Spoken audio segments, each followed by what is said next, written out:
So in this video, I'm going to try and show you how if you learn two chords and how to bar the chords on the guitar, then you can play pretty much every chord you would ever want to.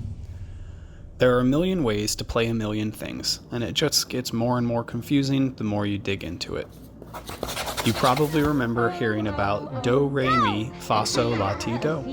But there's an easier thing to remember that makes learning the guitar that much easier. In fact, this applies to almost all instruments to a degree, so you can use this information on any instrument that you want to start learning. So for now, forget the do, re, mi, fa, sol, la, ti, do, and try to remember a different pattern. It goes A sharp, B, C, C sharp, D, D sharp, E, F, F sharp, G, G sharp.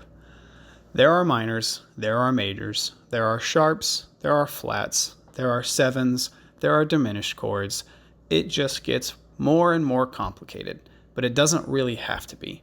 Don't get bogged down by all the details, just try and focus on the big picture or what you're trying to accomplish. So let's go back to the pattern. A sharp, B, C, C sharp, D, D sharp, E, F, F sharp, G, G sharp, then back to the A again. If you start on any note, they will all follow this pattern.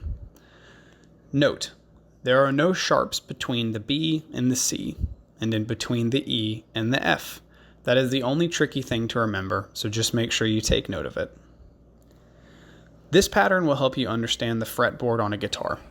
There are 6 strings, and all of them follow this pattern. If you want to shred, pick a string and follow the pattern. You can shred on one string. Of course, you can shred on more than one, but you can also just shred on one string. This video is about chords though, not about shredding. If you can learn how to play an E, and you can learn how to play an E minor, and you practice barring them, and you get the muscle memory down, you can play every chord without actually learning the finger formations for all the different chords. So let's look at what I mean with the chords. Start on an E chord. In order to keep the formation the same, while changing the chord, you need to bar it. You bar it when moving up and down the fret. This is where you use your fingers to hold down all 6 strings so that you can keep the same chord formation while actually changing the chords. So this is an E, and when barred and moved up a fret, it just became an F. So let's go back to the E. Look at this pattern.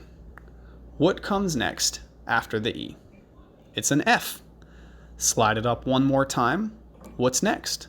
An F sharp. Slide it up again, and it's a G. Then again, and it's a G sharp. Then an A. Then an A sharp. Then a B. Then a C. Then a C sharp. Then a D. Then a D sharp, then back to E. You just played every chord that would show up in almost every song that you would want to play. If you do the same thing for the E minor chord, you can then play every minor chord. To make an F minor, you follow the same pattern and you go all the way up, and you can play all of the different chords, but now in minor.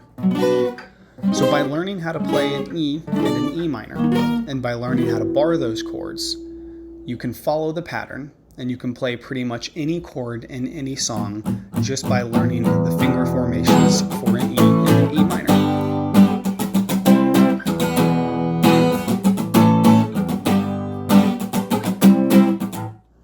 There are, of course, exceptions. Mozart would probably not approve of this video, but it is a bit of a shortcut to being able to have fun with the guitar without being overwhelmed by all the music theory that's out there.